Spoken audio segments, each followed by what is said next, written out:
think that we'll get started.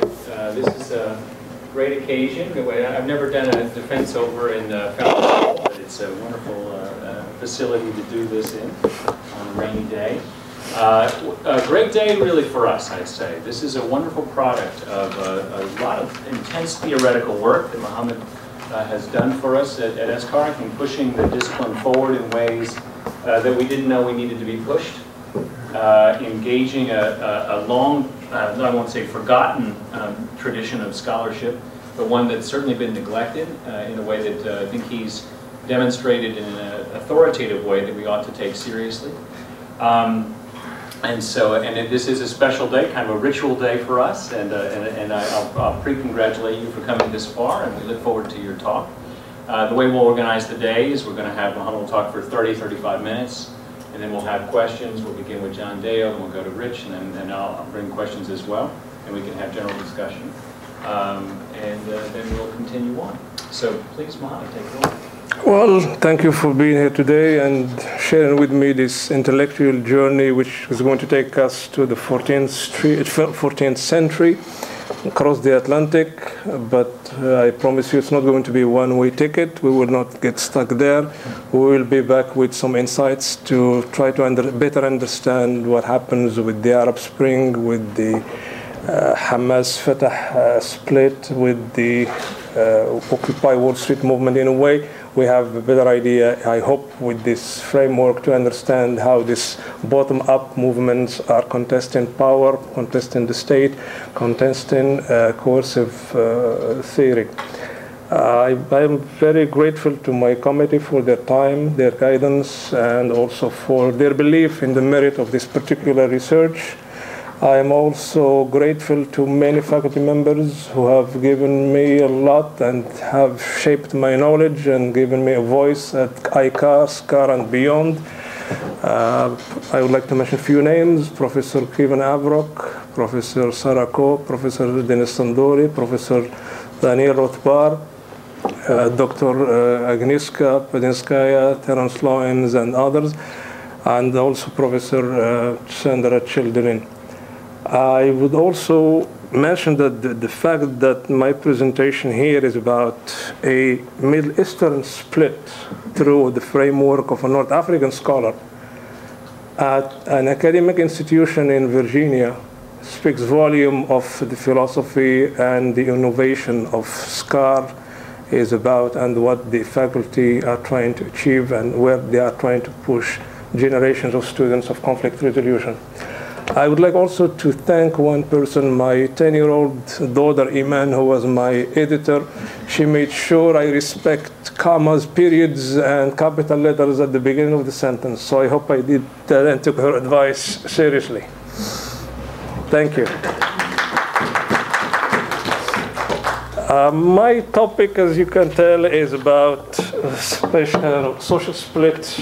And I was tempted at the beginning to do a comparative study, including the Bosnian case, or the post-Yugoslav case, maybe also touch on other cases and see how, if there is a link or some correlation between the structural changes and the socio-cultural shifts. And then I sort of moved to the idea of focusing on one case study, which is the Palestinian case, for several reasons I will be mentioning later on. So before I start, addressing the Palestinian issue, I would like just to sort of mention a few points of departure. I think when we talk about social split, we are talking about the real complexity in the field. And what I mean by that, it's not a simple question about why we have a conflict because we have two groups that are coming or emerging from the original social group, but basically because we are trying to understand the complexity of this growing wave of intrastate conflicts, which are spreading now in the Middle East, in Africa, and even in Asia. And also we have this big dilemma, how we can define the membership of a social group. Is it based on rational criteria? Are there other elements that we should consider, especially emotions and solidarity and that type of linkages that maintain the strength of this social cohesion of any group. Another dilemma is how we can capture those stages where the state starts to lose its grip on reality, in a way that the social cohesion is under threat. Suddenly you have a rebel or you have a distant group trying to come up with a different way of doing politics and defining issues. This pushes us further to the more complex issue: where do social uprising and revolutions derive their momentum and moral power? This is, I think, something that we are now debating one way or the other with the phenomenon of the Arab Spring, and why suddenly we have this wave of revolution starting in Tunisia, Egypt, Libya, and now after a year we are still debating the same issue, where the Syrian case is leading. Another point here is, if we can visualize social systems like a mechanism based on interaction and influence and a negotiation of power and shifts of culture and so forth, what are the high and low points of this social cohesion versus social disintegration? In a way, if we can detect when any society starts losing the social cohesion and drift towards something else that will take to fragmentation. So my main puzzle, and I'm trying to talk fast because I'm trying to summarize more than 300 pages in about 30 or 35 minutes.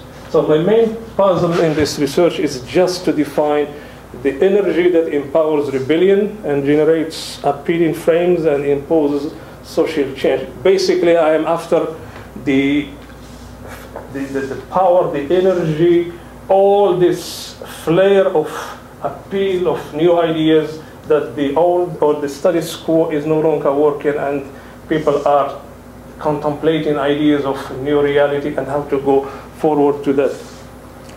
A related question to my main puzzle is there any correlation between social split, weak leadership, institutional fatigue, public discontent, and social malaise? And this is probably where I started thinking about the Palestinian split.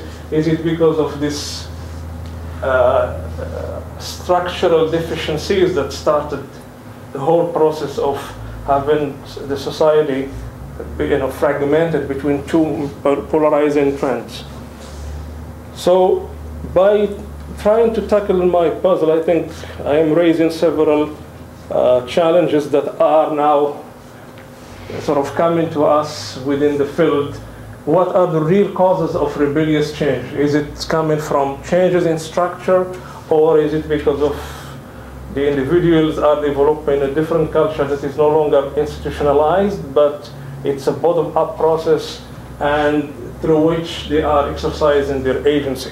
The Arab Spring probably can be a good example here, and also how to address the social capital that helps the rise of new political actors in a particular context. And I'm trying to avoid generalization, but if we can grab these elements and while still considering the cultural context. And also another third challenge that we are facing nowadays is how to deal with sudden shifts of power and morality as a result of this articulation between the state and civil society. And I think in the last 30 years, the social movement paradigm has changed a lot of the dynamics of power, especially state power, and has opened up new venues for protesters in Gdansk in Poland in 1980. And later on, we saw other Eastern Europe, Ukraine, the Orange, the Velvet revolutions, and then we are now talking, I think we're using this color code, or color coding of various revolutions, and I think we will run out of colors one day, So I think based on these three challenges, I think the main issue now is transformative solidarity and power. It's not a static issue, and I think the field needs to reconsider this nature, which is the transformative, the dynamic, the non-institutionalized nature of power and solidarity. And especially we've been reading too much into old theories or outdated theories, mainly social contract theory.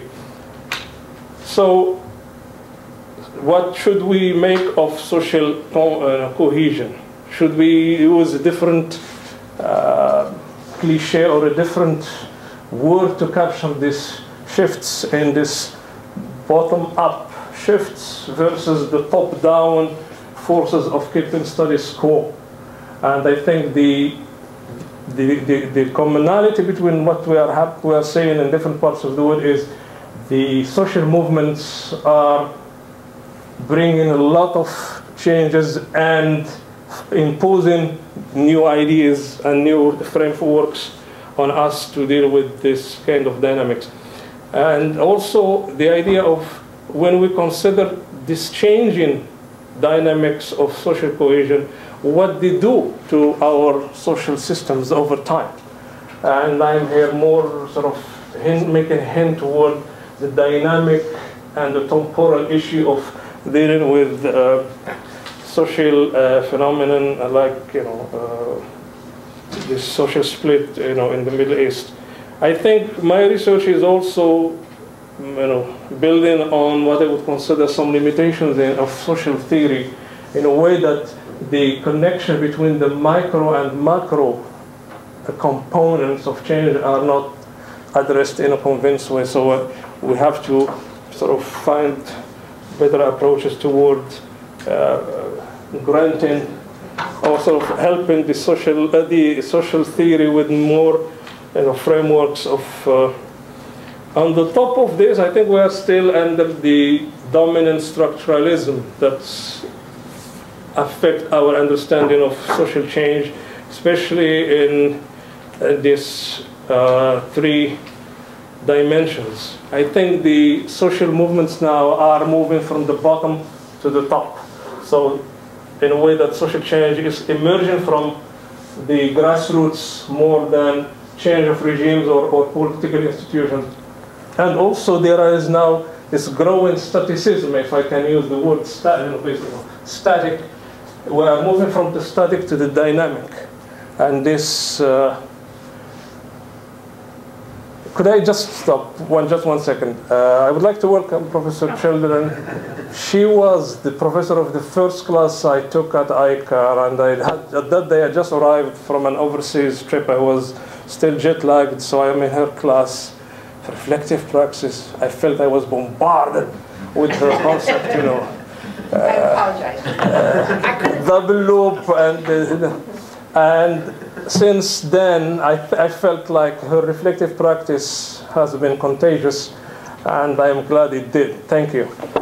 So I was saying that these social movements are changing a lot of dynamics. Also, the fact that we are, acting as individuals on the premise of internalizing some issues from what happens in society. And I think if we consider Tahrir Square in Cairo as space of this social action, people, whether in in Tahrir Square or the rest of society, were internalizing what was happening there. So we have this inner being embedded in those narratives that come from outside. And I think these are the three issues or the three elements that are now deciding the nature of group solidarity. Why I choose the Hamas-Fatah split? I think I became motivated for this particular case for several reasons. One of them, it gave us a variety of structural, socio-cultural factors that have empowered one movement against the other. I'm talking about Hamas versus Fatah, that has dominated the Palestinian public sphere up to 2000, 2002, few years, just toward the death of Yasser Arafat. Another consideration was the dynamic nature of split. And I see in this case something that I didn't see in other cases, where we have two conflicts synchronizing at the same time. We have the Israeli-Palestinian conflict, And then within it, or within this conflict, there is another internal, which is the Palestinian-Fatah conflict, and it seems that we have one external, one internal, and they are both, imposing an extra force. Because when I was analyzing my data, there is this recurring theme that not only Israel pushed or contributed to the split, but it has also benefited from it for the last 7 years, up to the extent that there have been 3 initiatives of reconciliations by the Qataris, the Egyptians, and the Yemenis, and also the Jordanians lately, to form a national government and sort of move ahead. And so far, all these reconciliation initiatives have been, just black and white. They did not materialize in any form or shape. Also, what is interesting about this particular case is the role of leadership.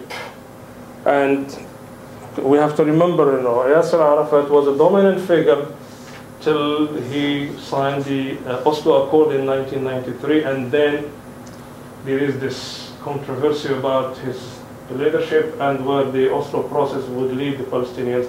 And after Camp David II, which is 2000, he was still struggling, and by his death in 2004, there is this shift. Mahmoud Abbas could not fit in his shoes, and there is this constant comparison going on in the eyes of Palestinians between Abbas's leadership and Arafat's, in a way that there is this leadership in a way becomes a comparative construct in the minds of Palestinians more than what the leadership is about exactly.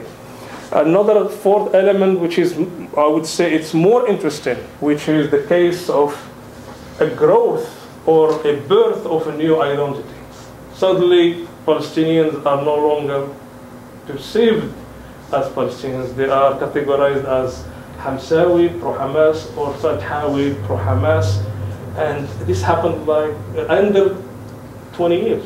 If we consider 1988, when Hamas emerged as a charitable group in Gaza with small hospital and community center, and then later on a university, and after less than 20 years, it managed to forge a new identification. So I'm relating the split dynamics with the emergence of new identities. Why and how I end up with this list of respondents, there are several factors that I took into consideration. I tried to have a diverse and selected group of participants whom I would consider to be the shapers and movers of the public narrative. And they are politicians from both sides in Gaza and the West Bank. They are activists, NGOs, they are journalists, editors, with frequent appearances in the media. So I consider this element, those individuals who are more in the public eye and who have shared to one way or the other to shaping the public discourse among Palestinians. As I said, they are political, intellectual, professional figures. I would consider them the current elite of the Palestinians.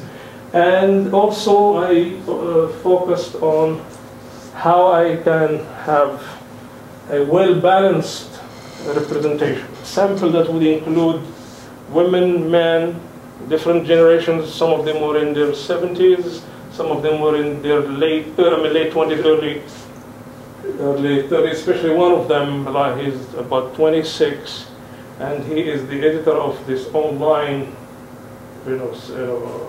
website that is and he is a savvy guy on social media, and he's kind of now addressing the young generation. So just to sort of give you little examples of whom I'm talking about, I would mention few, like 3 or 4. Mahmoud Al-Allul, he is the head of the Palestinian Authorities Discipline and Organization Commission. So in a way, he's more than a speechwriter. He is the new ideologue of Fatah. And he was a governor of Nablus. He was also a member of the Legislative Council Parliament, and he had other. So he is, I've thought of him as somebody who can give me where Fatah is coming from and how it sort of delivered its message. As a counterpart, I approached Dr. Ahmed Yusuf. He is the advisor to the Hamas Prime Minister Ismail Haniyeh. And Dr. Yusuf is an intellectual. He is writing a lot. He is a fierce advocate of reconciliation. He is not on the extreme right of Hamas. He is sort of somebody who can be considered the negotiator of Hamas versus Fatah. He lived here in the US for many years, till 2006 when he went back to Gaza. Dr. Ali Cherkaoui, I would consider him one of the Fatah people in the field of designing policies. He is the Minister of Planning and Administrative Development, and he is he's also a political scientist and one of the spokespersons of Fatah in the media as well. Fourth and last, Munib al-Masri, and I thought I would also include someone from the old generation, someone of the PLO founders, who can tell me the story from the very beginning of this Palestinian nationalism throughout the past 40 years. So Munib al-Masri is, as I said, one of the co-founders of PLO, and he was approached with the idea of assuming the position of Prime Minister 3 times, by Arafat and by Abbas, and in all 3 cases he would just decline, and now he's trying to sort of go in the middle way and be one of the figures of this national rapprochement movement between Hamas and Fatah. That's okay.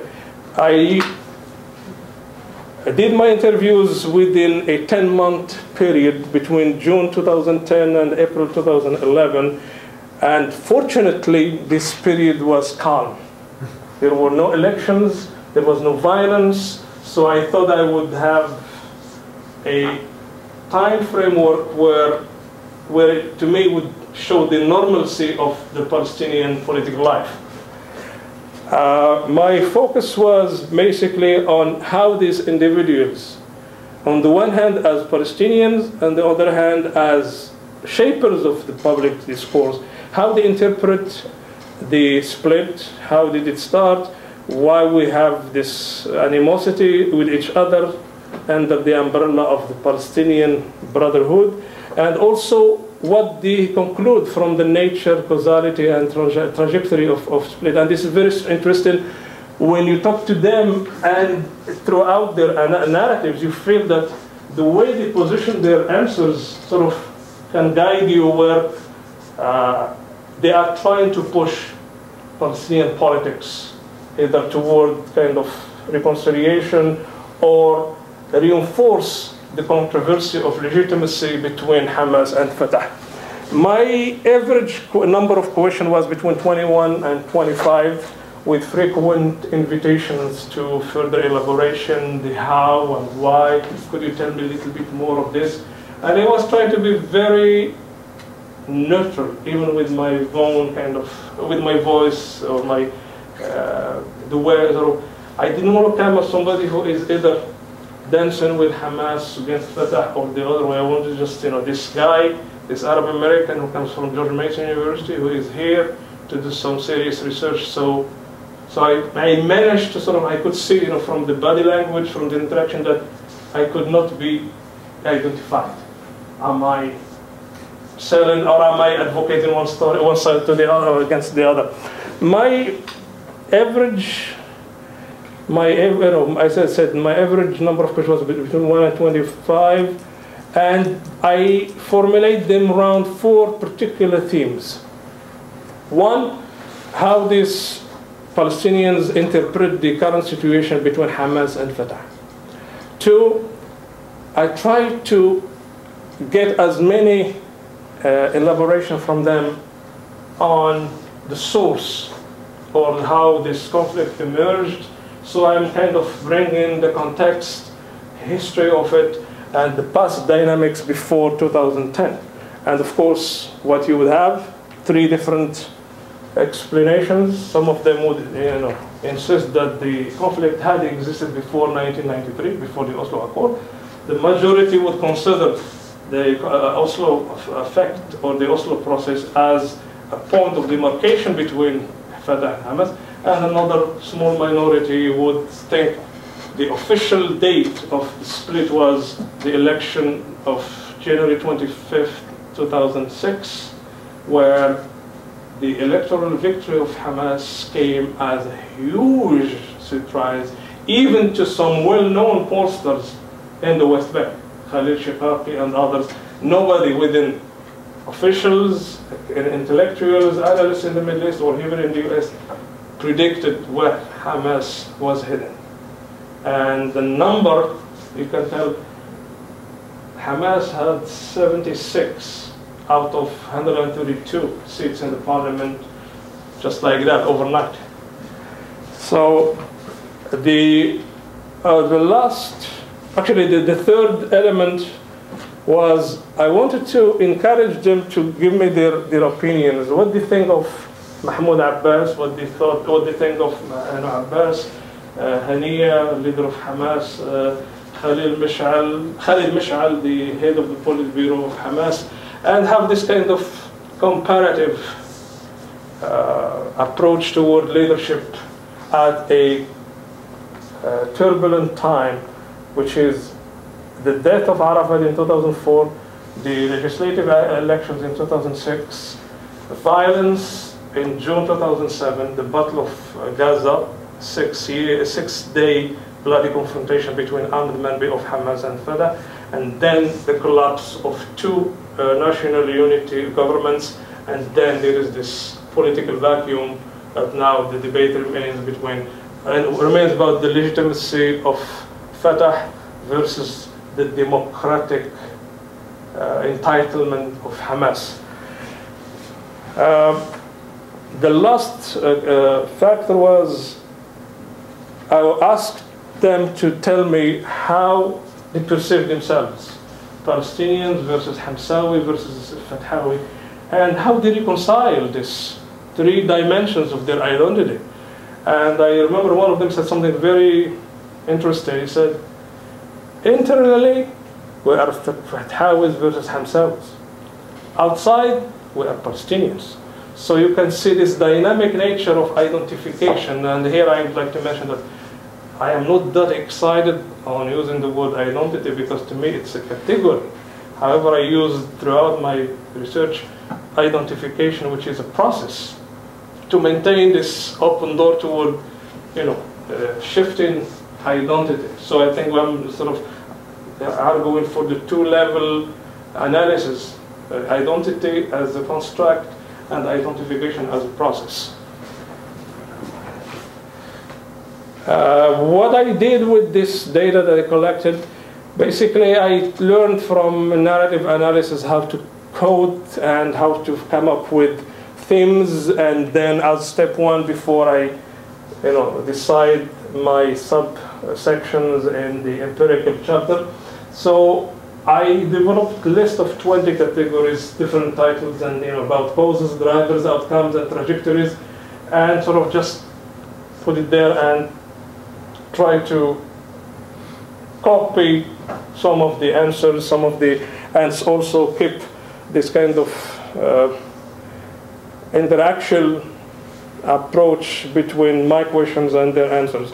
I also noticed that while I was interviewing these guys, suddenly there is this implicit positioning game, and I'm glad Dr. Rothbar is here today, where the positioning is tacit, comes as a tacit element, and you have to detect it to see exactly what the trajectory of the speaker or the speaker's discourse is hidden.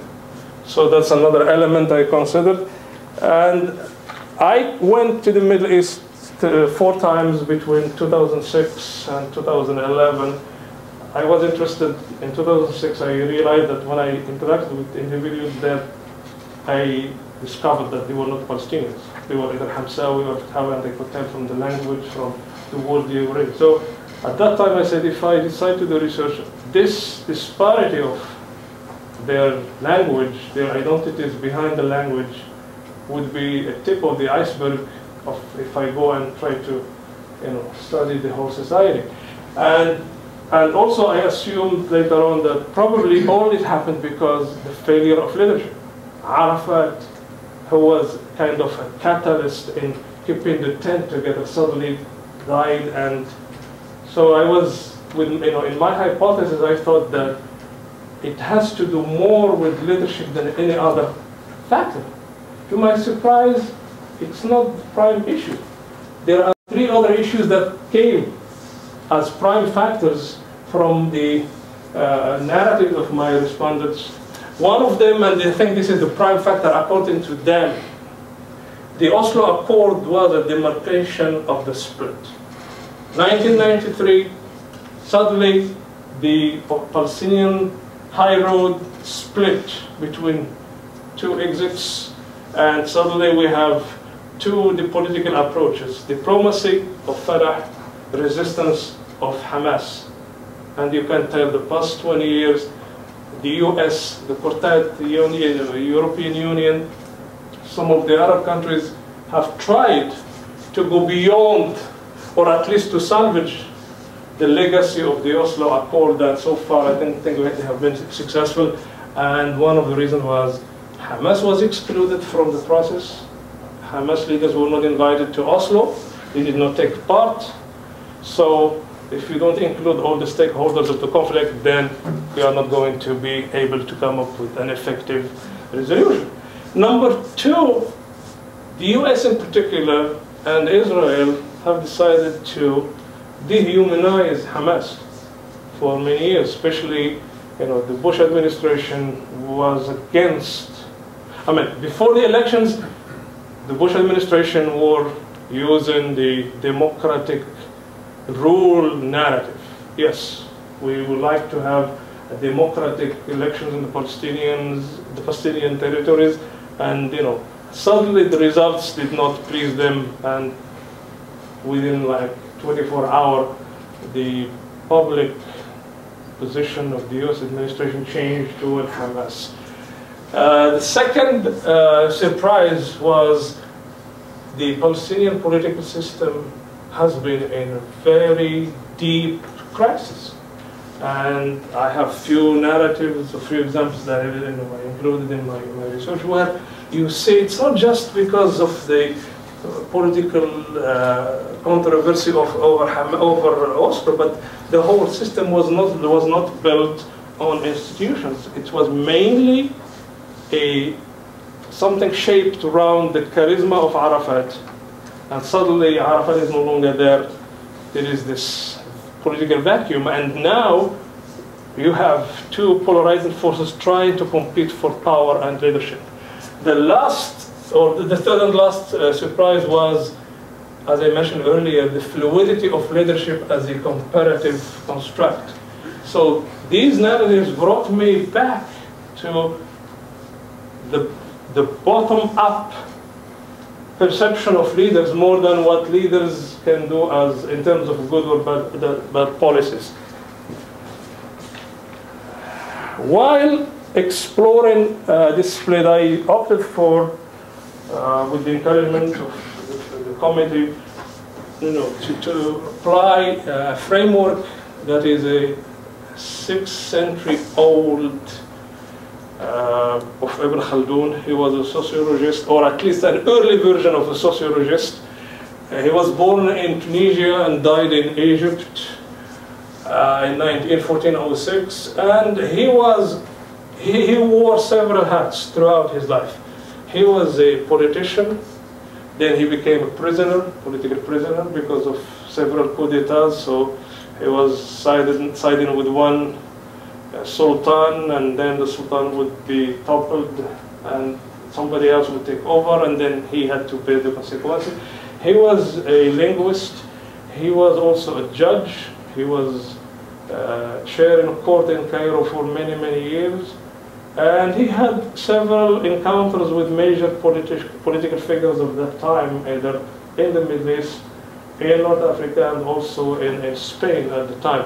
So he thought toward 1377, he had this intellectual isolation in one of the areas in Algiers where he thought of formulating a new science, called Ilm al-Umran, science of social organization and urban civilization. Basically, he wanted to look at two issues. One, the changing nature of social systems, having studied the Greeks, the Persians, the Arabs, the Jews, and other ancient tribes and nations, and also to capture the various institutions and the various events when they change what kind of residue they leave on people's minds and perceptions and narratives. So I consider this framework as an interpretive theory of what moves history and the change of conditions. It's a dynamic, evaluative, interpretive theory that I think has some merit, and that's why I am excited about introducing it to the field. So if I can give you a very short definition from the book Al-Muqaddimah. By the way, this book Al-Muqaddimah was written in 1377. It remained sort of ignored outside the Western paradigm of knowledge till the 18th century, where we had a French, then a German translation. The first English translation appeared in 1967 by Rosenthal and Dawood, two individuals who thought that this Muqaddimah, by the way, British historian Toynbee thinks it's the best script or the best book written, and you can see there are other scholars like Peter Tosh and Ernest Gilner who used his approach to study the rise and fall of states. So the theory has been used one way or the other, but not within the context of conflict resolution. So if I can give you, go back to my point, if I can give you a short definition, it's the temper in the things that come into being. So we're not talking about tangible power or issues that we should consider, but it's the energy or what holds them together. It's like this catalyst factor that happened. It's like you have a car where you have the engine, you have the gas, you have the oil, the water and everything, but then what is exactly, it's what turns it on. So I think if I can use this metaphor, is this energy that brings action. And I think as I explained in the research, I showed throughout the case study, it's a theory that can cut across several structural layers and socio-cultural properties of individuals as they navigate through their social sphere. So I appreciate the fact that this is a flexible theory that gives you the possibility of looking at different social phenomena within a context of time, culture, and geography as well.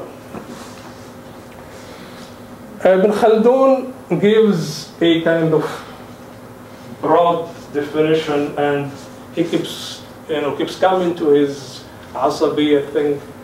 He defines it as something composite that results from the amalgamation of many groups, one of which is stronger than all the others. Thus, an Asabiya is able to overcome and gain power over all the others, and eventually brings them all under its sway. Thus, social organization and superiority over man and dynasties come about. The secret here is that an Asabiya extending over the entire tribe corresponds to the temper in the things that come to be into being. Temper is the product of the mixture of the elements. It has been explained in the proper place that when the elements are combined in equal proportions, no mixture can take place. One element must be superior to the others, and when it exercises its superiority over them, mixture occurs. So this is a multi-causality theory that we can use and see how it... I think the potential of this theory is the dynamic nature of social systems, because I think it matches what we are trying to address through the complexity of conflict. So it's the state of, the real state of affairs, as he calls it, in human society that traces what moves history. He also sort of imply another meaning to Asabiya in his Muqaddimah book. A hidden pitfall in historiography is disregarded for the fact that conditions with nations and races change with the change of periods and the passage of time. This is a sore affliction that is deeply hidden, becoming noticeable only after a long time, so that really do more than a few individuals become aware of it. So Asabiya became known in the West, in Europe, and and elsewhere, and several translations came up. Group feeling, esprit de corps, clan spirit, fellow feeling, group spirit, group solidarity, groupdom, awareness, relation by sameness, social cohesion, social connectedness, social capital, trust, and other definitions. So I think the disparity between these suggested translations can tell us the complexity of things Ibn Khaldun was trying to capture within one simplified framework. And I think we have to have some imagination to see this intellectual effort of condensing complexity into one framework, keeping in mind that this is part of his new science, Ilm al-Umran, or civilization science. Okay, just one more, and I'd like to put the emphasis on the issue of Asabiya and power.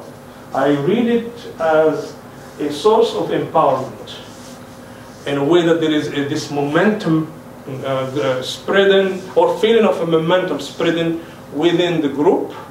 And I think we can see that in Tahrir Square, in Occupy Wall Street, where this feeling of being left up in the air and having some muscles to stand tall against holders of power. So once Asabiya has established superiority over the people who share in that particular Asabiya, it will, by its very nature, seek superiority of people of other Asabiyas and related to the first. If the one Asabiya is the equal of the other, or is able to stave off its challenge, the competing people are even with and equal to each other. In this case, each Asabiya maintains its sway over its own domain and people, and as is the case with tribes and nations all over the earth. And I think if we can have this idea in the back of our mind and look at the growing wave of civil wars and fragmentation of societies, basically rebel groups are contesting power. They are trying to have their Asabiya on the top of other Asabiyas. And I think we can talk about minority versus majority. We can talk about social groups trying to take over, the place of the state. I don't want to spend too much time on this, but just one more. Asabiya also has some merit in the way it is temporary. So when there is a general change of condition according to Ibn Khaldun, it is as if the entire creation had changed and the whole world had been altered, as if it were a new and repeated creation, the world brought into existence anew. And I appreciate this notion of temporality here in a way that we have to consider the shifts both, in the structure and in the agency, where things are no longer perceived the same way they were considered last year, or kind of pre-conflict phase. So the temporality issue is fundamental in understanding having read and reread and read and reread Asabiya and Ibn Khaldun's work with his 14th century language, I am suggesting a kind of modern, and I think I have to wrap up, modern definition. Asabiya to me can be understood as fluctuating energy being accumulated from various spheres which control the strength or weakness of the social group. It proposes dynamic treatment of the fluids, social systems, which often carry with them some unpredictable patterns of rebellious change in terms of breeding, norms of exclusion, and forming out groups from within. It can be compared to force in Newton physics in the way it generates capacity for collective action. So I'm going to sort of do fast forward. I use this framework in understanding the number one, the major structural factors of the split, and step two, the socio-cultural factors. So the number one structural factor is the development of the Gaza Strip and the development of the perceived relative deprivation among poor Palestinians who supported Fatah against. And I am using the definition of Sarah Roy, a Harvard political economist who has done some work about Gaza. The second factor is the Oslo controversy as a structural, because it sort of changed the dynamics on the ground and also the political sphere.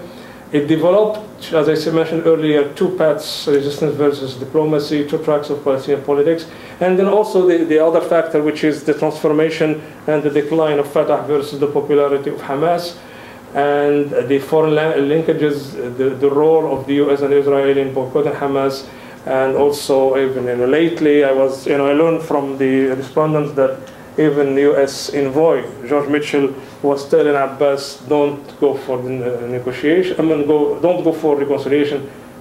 Consider negotiations with Israel first, and then we'll talk about the social cultural factors. Are a mixture of how Palestinians, especially in the Gaza Strip, started to make their own meaning making of the split. And I'm given, I'm given here three different levels of interpretation. Palestinians consider the split as merely a pursuit of narrow political interest of Hamas and Fatah. Others, imply multi-causality. There are several causes, dynamics, and trajectories, and of course the growing cultural difference between Hamas and Fatah. Another socio-cultural factor is the growing Hamas religiosity and how it managed to blend Palestinian nationalism with Islamism. Another factor is the role of leadership and political performance. And I learned one thing from the respondents is that there is this sense of the need for pragmatism in politics. And based on that, they are judging the leadership of Fatah. And of course, there is also the attempt of sort of helping Abbas with a kind of little charisma to salvage his image. Another and last social cultural factor is the pursuit of power and territoriality. And I was really intrigued by the fact that once Hamas controlled Gaza, there is this solidification of we, Hamsawi. So identity, territory, and the idea of exercising your sovereignty over that territory has to do with the fact that the Hamas, on the one hand, Hamas Asabiya is solidified, and to me also a Hamsawi identification on a land called Gaza is another confirmation that we have a full-fledged split. Of course, there is another factor, which is how Hamasization became a strong and influential cultural force, and now the rivalry between Hamas's Islamism, the kind of radical, kind of orthodox, and the civil religion of Fatah, which is a combination of moderate Islam, and I'm not using the word Islamism here, and the kind of secularism that has been known, with as a national, pan-Arab national social movement since the 60s. There is also, I don't want to already talk, in addition to having this separate identification systems, the growth of our virtue, their vices paradigm, and everything becomes normalized as Hamsawi and Fathawi identity, culture, ambition accordingly. And when I studied their way of, or what is the rationale behind being considered Hamsawi or Fathawi, I was given different answers that sort of helped me formulate them as identification is a rational choice for a group of those Palestinians. Another group showed the emotional attachment more than anything else. And this last group was a compromise between who we are as individuals, as a member of a partisan group, and also as a member of the Palestinian society. And I think the Hamsawi identification can be claimed as an outcome of Asabiya. So there are other issues I will skip here, and I would like to go immediately to the utility of Ibn Khaldun. I could see the factors that have contributed to Hamas Asabiya, and I sort of started at the bottom with the development, leadership, and the Oslo, and then I think we can go, and this is my framework of both structural and sociocultural elements that are all, this in a way that if there is a temper of Hamas within its Asabiya, I think it comes from all these elements. My last point, and it's going to be less than a minute, how we can utilize, or what is the utility of Ibn Khaldun Asabiya, what I call conflict resolution, al-Asabiya, if I can use that word, is Asabiya, and this is something I would like to do more research in the future about it. Asabiya is a multi-layered causality of social change, and I think I've covered this. Another utility is Asabiya is basically social interaction, and I think we should reconsider our understanding or our definition of social systems. They are mainly controlled by the daily encounters, the daily interaction between powerless and powerful figures.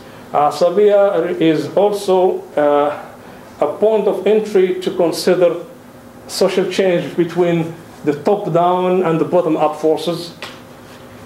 It is also, as I mentioned earlier, it's an approach, it's temporal approach to do a diagnosis or a CAT scan of social groups at any time. Asabiya is also can be considered as incarnation of various cultural and moral shifts. It is also, I think, another tool of measuring or quantifying, if we can, the fluctuation of the political performance over time. And I think I've done it in a direct way between the time of the time of Arafat and Abbas leadership afterwards, before 2004, and between 2004 and now.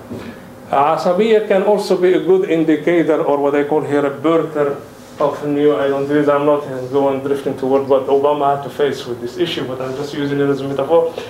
It sort of helps us see where new identification starts.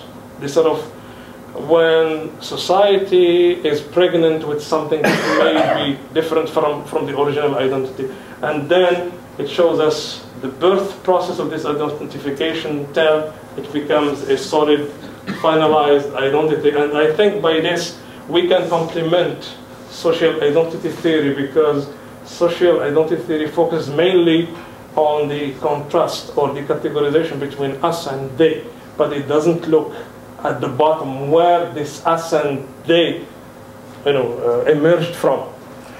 Last point, actually the one before. If I have a chance to do more research, I would like to develop something maybe with the name of Asabiya Index. It's like Dow Jones up and down system, just to tell us where how social systems are doing in terms of maintaining their cohesion or developing some indicators of disintegration in a way that if we can know the split before it happens. The last point is I would like to consider the legacy of John Burton. He was an advocate of prevention, how to take conflict resolution and develop a system of addressing conflict from the preventive approach. So I think if we can consider the utility of Asabiya as an indicator of what happens within societies, what happens within social systems, we can detect something coming. Maybe the Turks will split next year, so at least we have a story to tell before it happens. Maybe, as we missed or we dropped the ball on the Arab Spring, maybe if there is an Asian Spring or maybe an African Spring, or maybe something, this is something I would like to consider. The Gulf Spring. The Gulf states have not been, in fact, impacted, maybe the exception of Bahrain. But how about if we use this Asabiya to see the dualism of Shia and Sunni within Saudi Arabia, within Qatar, Kuwait, and see if there will be a Gulf Spring, So these are all. I wanted to talk also about some of the critique or the shortcomings of Ibn Khaldun. Maybe I will leave that for later. And I think I've gone over the limit. Thank you. All right. Thank you.